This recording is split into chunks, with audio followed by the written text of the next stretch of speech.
Hello दोस्तों, स्वागत है आप सभी का आपके चैनल बैंक गुरु में। दोस्तों, बिहार विद्यालय परीक्षा समिति पटना ने माध्यमिक शिक्षा पात्रता परीक्षा के लिए आवेदन मांगे हैं। इस आवेदन की तमाम मुख्य बातों पर आज की इस वीडियो में हम नज़र डालेंगे। उससे पहले अगर आपने हमारे चैनल को अभी तक सब्सक्राइब नहीं किया है तो आपसे रिक्वेस्ट है, प्लीज़ सब्सक्राइब कीजिए, बेल आइकन प्रेस कीजिए ताकि कोई भी नई वीडियो की नोटिफिकेशन सबसे पहले आपको मिले। चलिए, बहुत ज़्यादा आपका समय न व्यर्थ करते हुए हम इस वीडियो की शुरुआत करते हैं। आपके सामने स्क्रीन पे जो दिख रहा है वो बिहार विद्यालय समिति पटना द्वारा जो ऑफिशियल नोटिफिकेशन है वो है, और इसी में जो जो मुख्य बातें रहेंगी इस आवेदन की वो हम आपको बताएंगे। बाकी अगर आप यहाँ पे अप्लाई करते हैं तो एक बार आप इसको ज़रूर पढ़िएगा। चलिए शुरुआत करते हैं। देख सकते हैं यहाँ पे लिखा हुआ है, माध्यमिक शिक्षक पात्रता परीक्षा STET 2024 के आयोजन एवं उक्त परीक्षा में सम्मिलित होने हेतु आवेदन भरे जाने के संबंध में इच्छुक अभ्यर्थियों के लिए आवश्यक सूचना है। ठीक है, अब यहाँ पे देखे दिया जा रहा है कि देखिए यहाँ पे लिखा है कि पेपर 1 जो कि माध्यमिक और पेपर 2 जो है वो उच्च माध्यमिक के लिए होगा। ठीक है, अब इसके संरचना पहले देख लेते हैं। जो परीक्षा होगी वो बहुविकल्पीय मतलब ऑब्जेक्टिव टाइप क्वेश्चंस होंगे। ठीक है, हर क्वेश्चन का 1 अंक होगा, नेगेटिव मार्किंग नहीं होगी।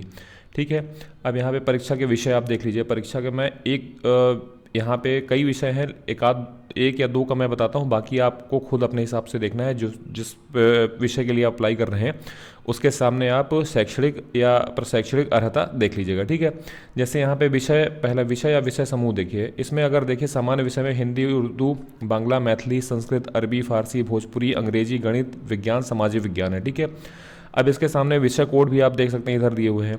यहाँ पे शैक्षणिक अर्हता देख लेते हैं। ठीक है, निर्दिष्ट विषय या विषय समूह में कम से कम 50% अंक सहित किसी मान्यता प्राप्त विश्वविद्यालय से स्नातक या अथवा स्नातकोत्तर में अथवा इसके समतुल्य उत्तीर्ण एवं राष्ट्रीय अध्यापक शिक्षा परिषद से मान्यता प्राप्त शिक्षण संस्थान से बीएड होना यहाँ पे आपके लिए, इन सभी जो 12 विषय हैं इनके लिए बीएड होना आवश्यक है। ठीक है, ये पहला पेपर 1 के लिए जो माध्यमिक कक्षा तक के लिए है। ठीक है, अब यहाँ पे इसके अलावा अथवा में देखिए, किसी मान्यता प्राप्त विश्वविद्यालय से स्नातक अथवा स्नातकोत्तर अथवा इसके समतुल्य में कम से कम 45% अंकों सहित स्नातक/स्नातकोत्तर तथा 13/11/2002 को अधिसूचित राष्ट्रीय अध्यापक परीक्षा मान्यता के लिए आवेदन पत्र जमा करने की समय सीमा, अध्यापक शिक्षा कार्यक्रमों की मान्यता के लिए मानदंडों और मानकों का निर्धारण तथा नए पाठ्यक्रम अथवा प्रशिक्षण शुरू करने के लिए अनुमति।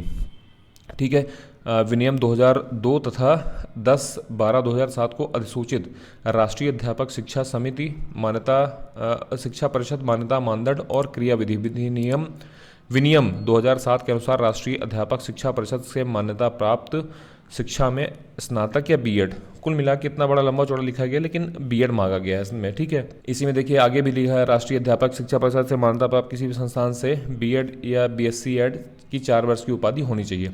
अब यहाँ पे देखिए दूसरा सब्जेक्ट जो है वो है शारीरिक शिक्षा। शारीरिक शिक्षा में अगर आप देखें जो कोड है वो 113 है, और एक वैकल्पिक विषय के रूप में शारीरिक शिक्षा के साथ 50% अंकों सहित शारीरिक शिक्षा में स्नातक उपाधि। इसके अलावा आप देखिए अथवा में कई सारे हैं, तो जिस भी आप अर्हता में अगर आप बिलोंग करते हैं तो उसको लेकर के आप इसमें फॉर्म भर सकते हैं। ठीक है, इसी तरह हम दूसरा देखते हैं और कौन से विषय हैं। संगीत विषय है, संगीत में भी देख सकते हैं आप न्यूनतम 50% अंकों के साथ किसी मान्यता प्राप्त विश्वविद्यालय से अथवा मान्यता प्राप्त बोर्ड संस्थान से संगीत शिक्षा में स्नातक उपाधि अथवा उसके समकक्ष अर्हता।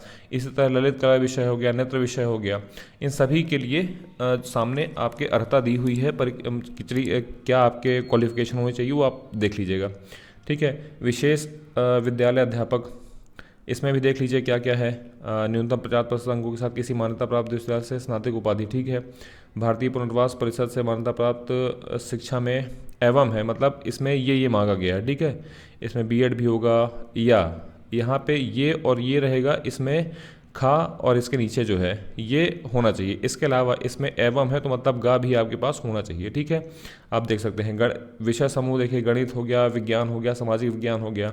इसमें स्नातक स्तर पर गणित के साथ भौतिकी, इलेक्ट्रॉनिक, कंप्यूटर साइंस, रसायन विज्ञान, सांख्यिकी विषय में से कोई 2 विषय स्नातक स्तर पर पठित हो अथवा इंजीनियरिंग से स्नातक जिसमें गणित की विशेषज्ञता हो।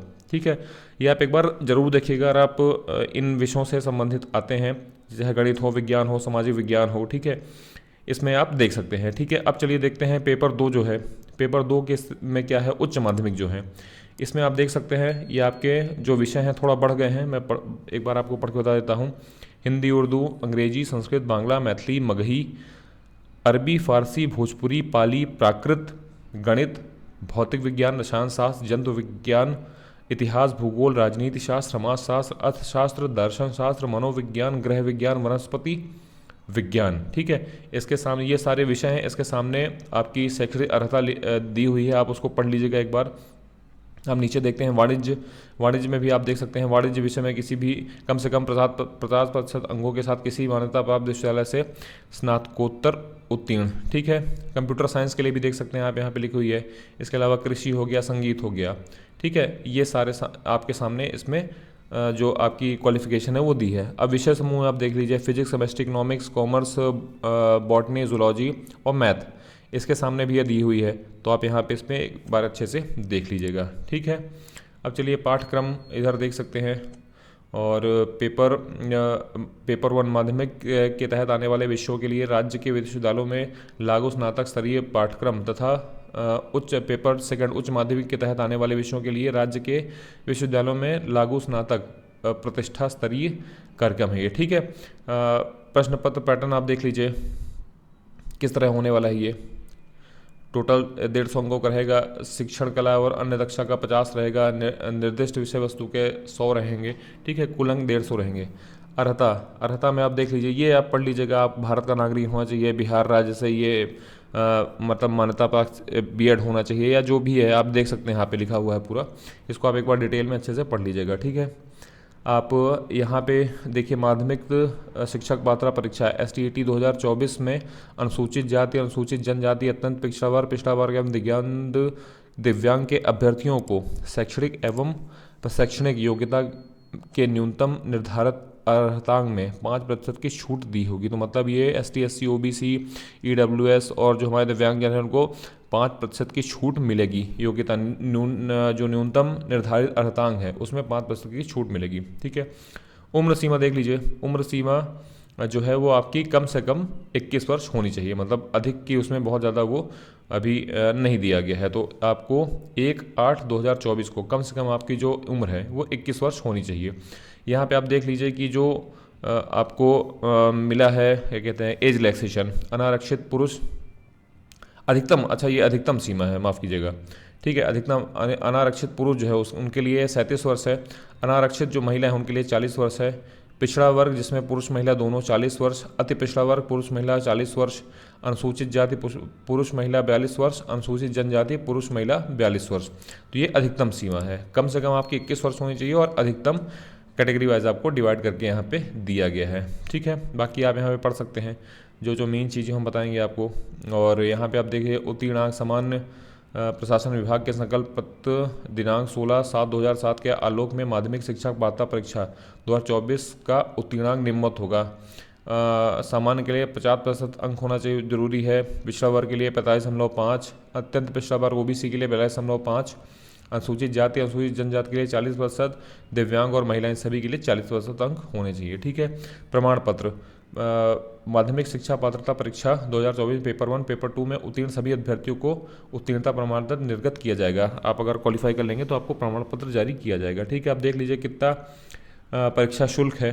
ठीक है, अगर आप यहाँ पे श्रेणी पहले देख लीजिए, सामान्य वर्ग आर्थिक रूप से कमज़ोर, मतलब जो EWS वाले हैं, पिछड़ा वर्ग OBC OB और OBC है। ठीक है, उनके लिए या तो आप पहला पेपर दीजिए या दूसरा पेपर दीजिए, उनके लिए 960 है। दोनों पेपर देंगे तो 1440 रुपये है। ठीक है, अनुसूचित जाति अनुसूचित जनजाति और दिव्यांग उनके लिए 760 रुपये एक पेपर के लिए है, 1140 रुपये दोनों पेपर के लिए है। ठीक है, नॉर्मलाइजेशन की जो प्रक्रिया है वो आप यहाँ पे पढ़ लीजिएगा एक बार, किस तरह से नॉर्मलाइजेशन करके आपको जो नंबर है वो प्रोवाइड किए जाएंगे। ठीक है, बाकी यहाँ पे अपलोड किस तरह आपको फोटोग्राफ लगाना है, कितने KB की होनी चाहिए, कैसा उसका डायमेंशन होना चाहिए, ये सब दिए हुई है। परीक्षा का भुगतान आपको किस तरह करना है वो सब कुछ दिया गया है। प्रमाण पत्रों को अपलोड कैसे करना है ये सब आपको यहाँ पे लिखा गया है। आप इसको एक बार अच्छे से ध्यान से ज़रूर पढ़ लीजिएगा। ठीक है, हम जो मुख्य बातें हैं वो आपको बताने की कोशिश करेंगे। और जो यहाँ पे जैसे आप देखिए अंडरलाइन किया गया है, इसको भी एक बार अच्छे से पढ़ लीजिएगा। ठीक है, कहीं पर त्रुटि न होने पाए आपसे।